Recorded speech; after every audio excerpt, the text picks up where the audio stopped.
My name is Gina Ndukwe. I work within the contact center operations of Nine Mobile.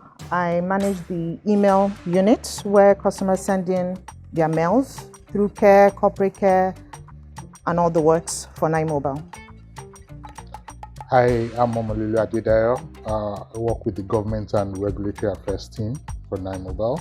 I'm basically the link between Nine Mobile and the government agencies, 3 arms of government to be precise. Gender bias. I know most people want to understand it as gender bias. They will understand it as gender inequality. So I see it as favoritism, where it comes to either male or female regarding what they do in life, career, professionally, individually, and the home front. So it's where a group of people, whether it's a male or female, they are treated differently. It's like a phenomenon that is there in our society, and everybody sees a woman to do this particular job role and they see a man to do this particular job role. So to me, it's gender inequality and not gender bias. I see it as prejudice based on someone's sex or gender. It pulls more to women in our society today, and it involves what we've been taught. Let me put it that way. Culturally, we are already fixed on a few things. Thank God it's changing now, but that's how I see gender bias.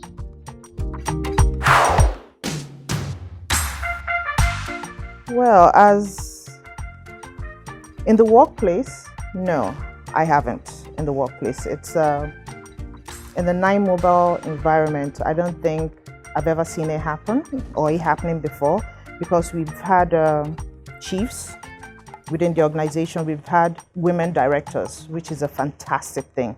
So I've not seen it happen to anyone within the workplace, but outside the workplace, maybe you're in a supermarket or you're in a taxi or you're waiting in line somewhere, I do see it happen. And yeah, it gets to me, but because of the society we live in, we can't chip in or say whatever we want to say because of the way the lady's been treated. But most times when I see it and I want to stand up and say something, then the men around, they now, take a step back and like, okay, what's this woman's issue? So within the workplace, I've not seen it at all, but outside, I've seen it happen once or twice. I've spoken up about it, but it kind of backfires when that happened. Okay. I would like to go a little personal and say my granddad never trained a female child. He believed his money is well spent on sending the male child to school. Talking to him growing up, that I would say was my first experience of seeing how people weigh what's the benefit of being a male child and a female child.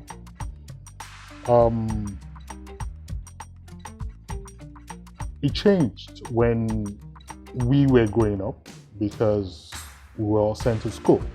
And I remember asking my dad that question. Okay, so I spoke with my grandpa and he gave me the reasons why he feels he wasn't good enough to send female children to school, that what was at stake about it. And his answer then was that things are changing, and he sees the disadvantage in not training a girl child, and that's why he's doing his best to make sure his own children go to school, either a boy or a girl. So that was my own first experience.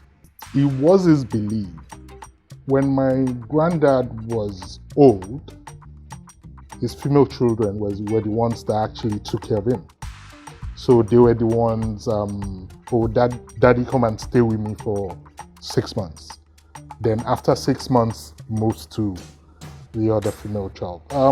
It worked out well in my own family because while my granddad refused to spend money on the girl child, my grandma did. So they all ended up being titans in industries. But seeing them, especially at the later part of my granddad's life, seeing them jostling to have him with them made me realize we all have to do better, because if we don't, later in life it's going to tell on us. Yeah, it actually has a good point there, because I know in our society now, I know growing up, okay, you hear things of, you know,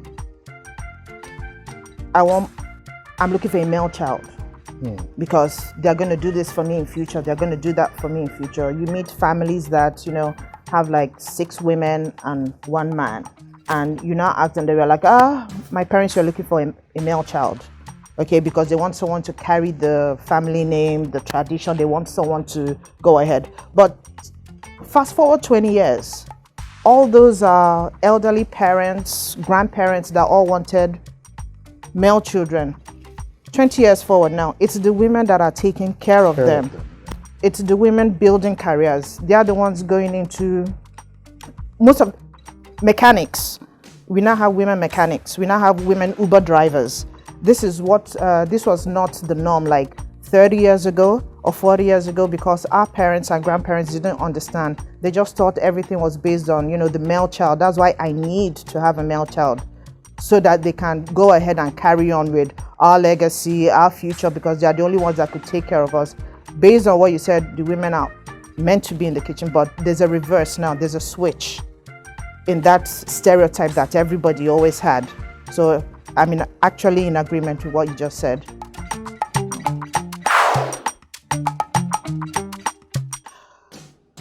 Well, yeah, it does. It does. Because even in the market, when you go to the market, for example, where you have food stuff, like if you do a survey, a research, and you go into the market, I think the men are more than the women now in the market selling food stuff. Because I go to the market once in a while and I see a guy, and the first thing is like, okay, what's he doing here? Selling food stuff, you know, perishables. And I'm like, okay, things are changing. Things are evolving. So when they say market women, I'm like, okay, why can't they just say, okay, make it generic, maybe look for a different name that could, a different generic name that could bring everything together, instead of market men, market women, differentiating it. Just look for a generic word. Just say, you know, maybe individuals in the market or market people. My school of thought has always been that either a man or a woman, male or female, we can all do whatever it is we want, and do it well, as long as it is what we so choose to do. So if, like you said, if a woman decides, oh, okay, I want to be a mechanic, as long as she's good at it. If a man decides that, oh, I want to be a trader, as long as he's very good at it. And the only, like you said, the only downside to it is where the society we are in now, how they look at such people. The awareness to break the barrier, it starts from, it involves everybody. It involves you, it involves me, it involves every individual in the society. It's not only waiting for today, that is International Women's Day, to celebrate or talk about this, but it has to be like a continuous process. It's something that needs to be out there. It's something that we need to talk about. Individuals need to come together, for example, and do like a gender inequality training. Okay, you could be in the room, you see how everybody interacts. That could go a very long way to know what to correct in the society. You could just, the major thing is creating that awareness and let it be a continuous effort. For organizations like Nine Mobile, if you're running, you're meant to start up your budget, focus an amount on gender inequality trainings. Let it be something that you're doing all the time, so it's out there, so people are seeing it. Support all these organizations that talk about gender inequality. It's there, but people kind of shy away about it because because of the society we are in. They're like, okay, what would people say?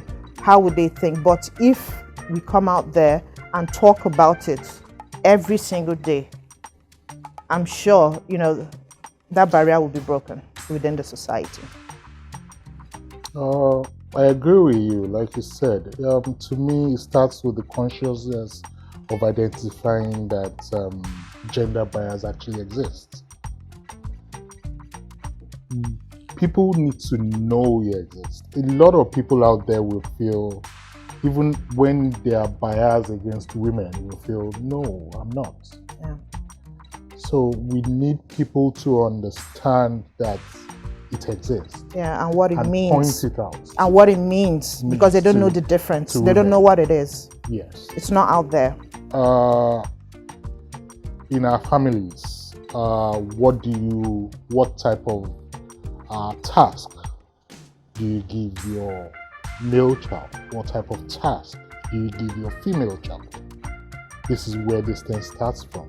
Do you just say, because you are a lady, you have to wash the plates, you have to do the dishes. Because you are a guy, you need to wash the car. Once we know that at the back of our mind, that in everything we do, we need to be conscious of that. Because whatever we instill in the younger ones is what they will grow up with. And nowadays we see a lot of people out there saying, sorry, I can't cook. Either male, mostly our boys, saying, I can't cook. I can boil water, I can boil egg, and it all portrays what we're talking about. How did we train them? What did we instill in them? Did we instill in them that boys are not supposed to be in the kitchen? Girls are not supposed to be with daddy, looking at daddy when daddy is servicing the generators at home. No, you're not supposed to be here. Why do you want to be here with me? Things like that shapes their mind as kids. And before we know what's happening, they grow old and they go with the psyche that it's normal. It's not my that job. That's a proper thing to do.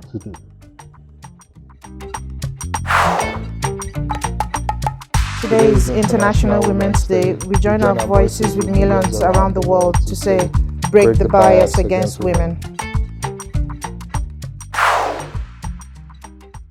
Nine Mobile. Here for you. Here for Naija.